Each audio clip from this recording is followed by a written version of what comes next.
Génesis, ayer y hoy,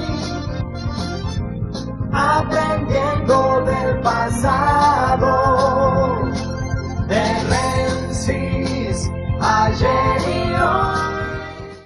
La inteligencia de un país, y en realidad del mundo, se hace esencialmente sobre lo publicado. Sí. La inteligencia se hace sobre lo que trasciende. Es decir, la trascendencia del hecho, que es la noticia, le permite a los que hacen inteligencia hurgar, investigar, analizar. Ahora, desde que se inventaron las redes, que se le escapó un poco a los servicios de inteligencia del mundo, también sobre las redes sociales. Es decir, que esencialmente la inteligencia y la contrainteligencia se hace sobre lo que se difunde. Y después se descubren cosas antes de que se difundan. A raíz de esto, desde la época de la CIDE y pasando por la AFI de ahora, han existido agentes de inteligencia que trabajan de periodistas y periodistas que son conchavados por las agencias de inteligencia. Repito para que quede claro. Hay espías que trabajan de periodistas y hay periodistas que reciben un pago mensual de determinado sector de la inteligencia para hacer determinado trabajo.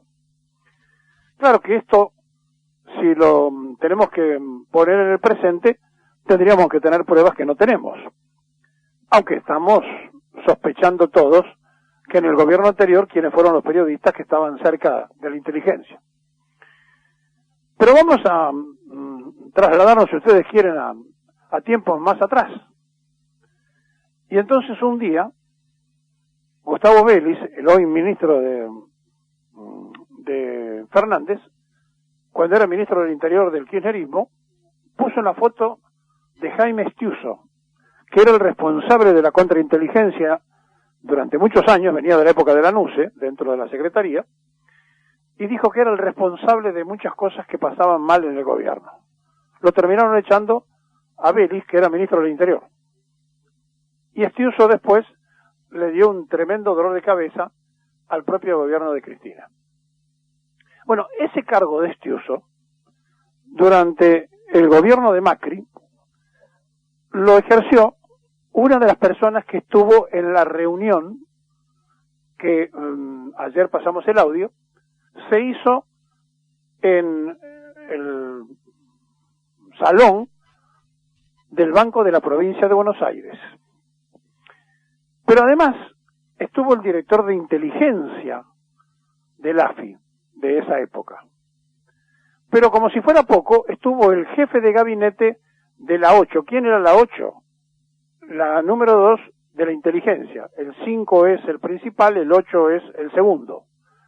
Magdalani. Su propio cuñado era el que ejercía la jefatura de gabinete. Bueno, aquí, entonces, que estamos hablando de Sebastián Di Stefano, director de acción jurídica, o sea, el que fue a asesorar que se podía hacer lo que se estaba planificando a través del ministro de Trabajo de la provincia de Buenos Aires a los propios empresarios. Era la garantía en esa reunión de que la inteligencia del país tenía a su asesor jurídico diciéndole, sí, lo podemos hacer. Diego Dalmao Pereira, el responsable de la contrainteligencia, que tiene el lugar que antes, durante muchos años, tuvo Estiuso, estuvo presente en esa reunión, y Darío Biorsi, el cuñado de Magdalani, jefe de gabinete. 3 personas puestas por la política, 3 directores puestos por la política. Estos 3 absolutamente demuestran que ya no era una cuestión solo de Vidal, porque la inteligencia tiene como máximo jefe siempre al presidente de la República. Y aquí que Mauricio Macri, conociendo el tema o no conociéndolo, es el máximo responsable durante su gobierno de la AFI y de la contrainteligencia del país. Por lo tanto, le cabe la asociación ilícita al grupo de personas que se reunió y le cabe la figura de asociación ilícita a Mauricio Macri. Pero además de esto, la gobernadora de Buenos Aires, ahora diputada, María Eugenia Vidal, porque sí tiene relación directa con el que propuso toda esta reunión, su ministro de Trabajo. Y entonces nos encontramos con que se arma ayer en el Congreso de la Nación. Ustedes saben que hay una bicameral que se dedica a controlar la cuestión de la inteligencia. Bueno, se abre una subcomisión para investigar este caso. ¿Saben qué pasa? Que ellos no tienen poder jurídico. Simplemente lo que pueden hacer es agregar investigación y elementos para que la justicia tome decisiones. Ahora bien, dos camaristas puestos a dedos por el macrismo dijeron en el caso del espionaje que se había probado contra los propios parientes de las víctimas del submarino, que eran cuentapropistas, que trabajaban por su cuenta. Entre ellos, los dos jueces camaristas que votaron que eran cuentapropistas, ¿sabe a quién dejaron libre en esa ocasión? A Sebastián Di Stéfano. El mismo que había ido a ver a un juez en su momento por orden de Mauricio Macri para pedirle que pusieran preso a Pablo Moyano. Es decir, no hay ninguna discusión de lo que estamos hablando, de que eso está absolutamente probado. Por lo tanto, lo que corresponde es que se le inicie el juicio político a los dos camaristas que votaron de la forma en que lo hicieron.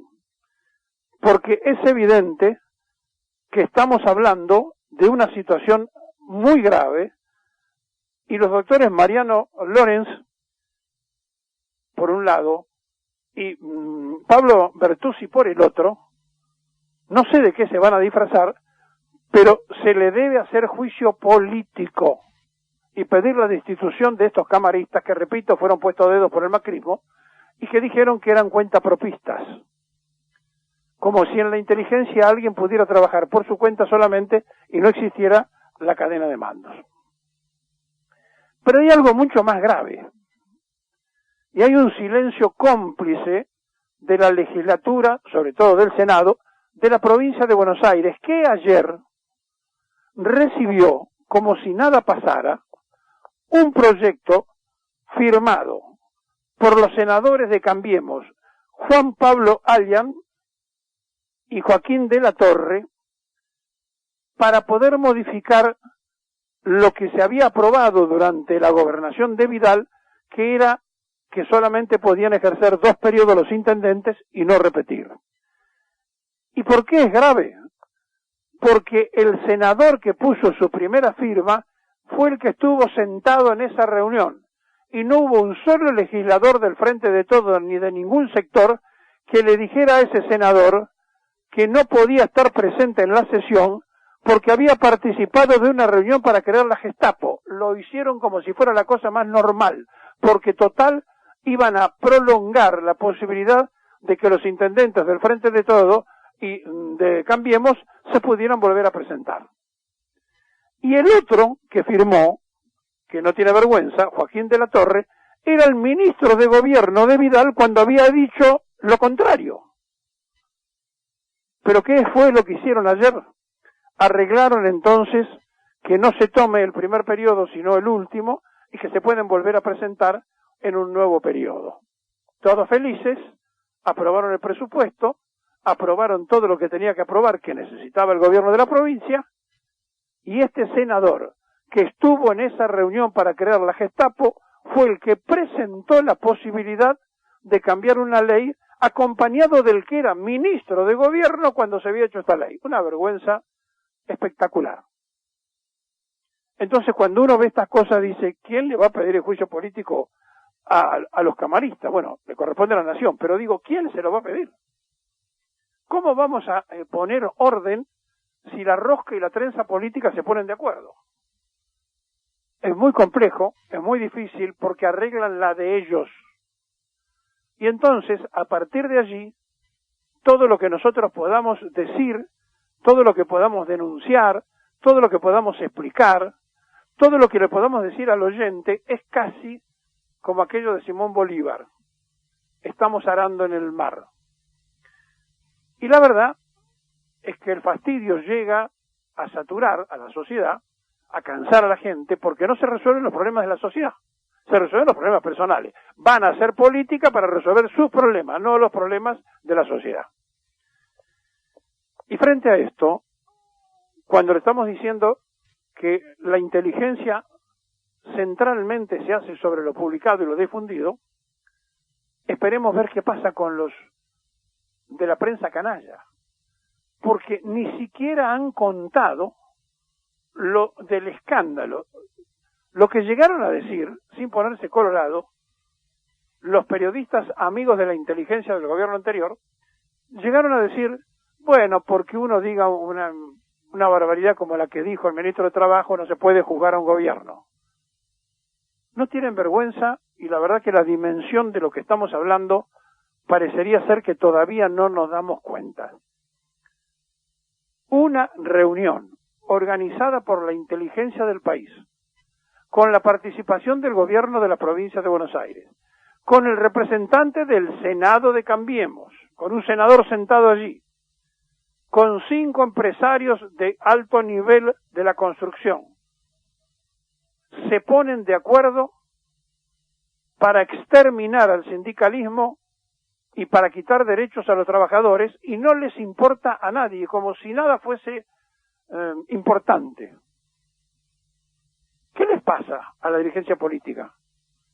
¿Qué les está ocurriendo a los senadores y diputados de la provincia de Buenos Aires del Frente de Todo?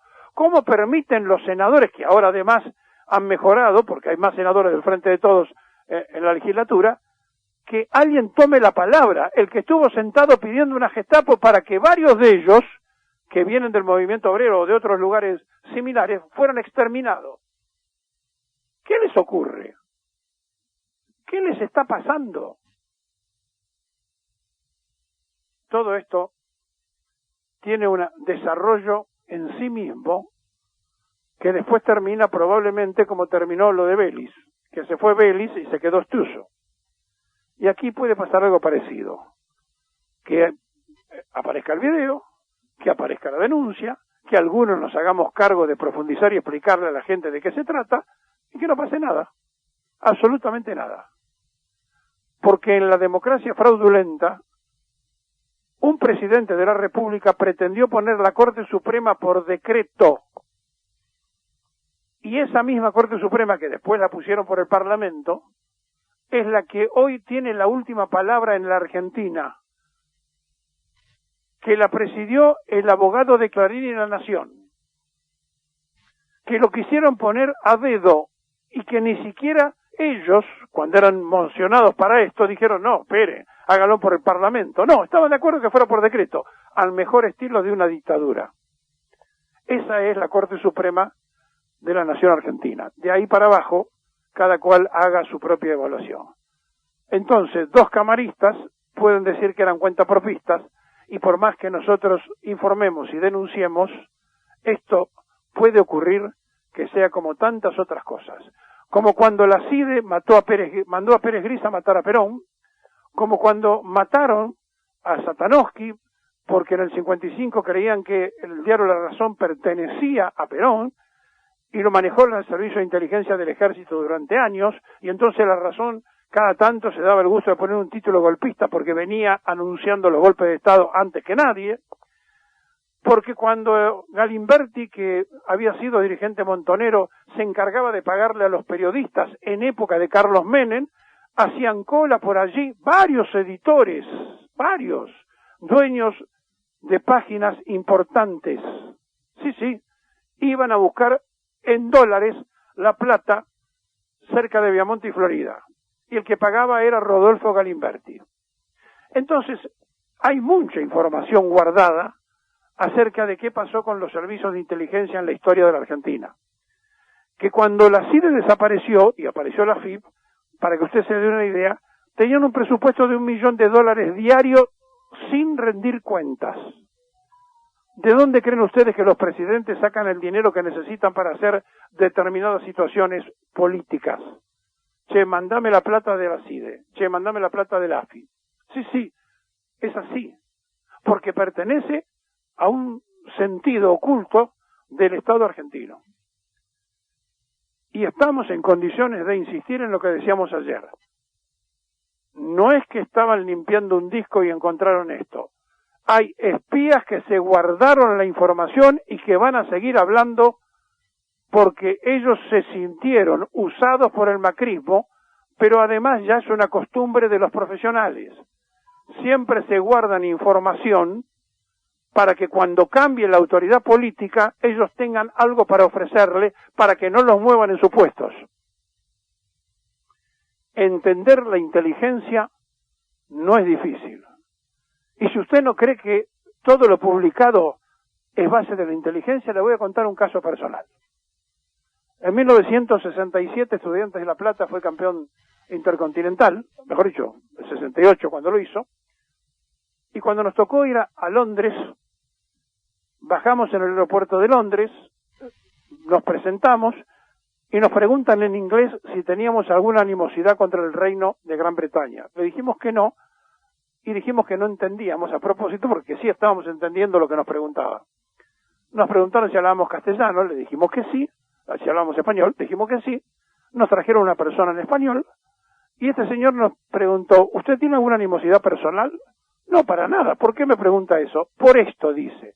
Y me saca un ejemplar del diario La Reforma de General Pico, donde había escrito personalmente, con un título, Los bucaneros de la reina y su nuevo Morgan, una explicación de la usurpación de Malvinas mezclado con el robo de la Jules Rimet y con lo que había pasado con Ratín cuando se sentó en la alfombra, etcétera, etcétera.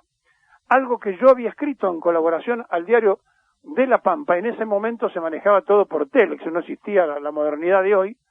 Yo no tenía ese diario en Buenos Aires, lo tenían en Londres. ¿Por qué? Porque el consulado de La Pampa mandaba a la embajada, y la embajada, en vísperas de un partido internacional, seleccionó lo que le parecía que seleccionar y se lo mandó a Migraciones.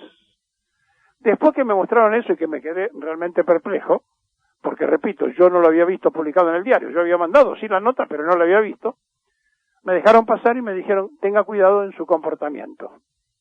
Si ustedes no creen que la inteligencia se hace sobre lo publicado, le acabo de decir cómo trabaja el MI6 británico simplemente en un partido de fútbol.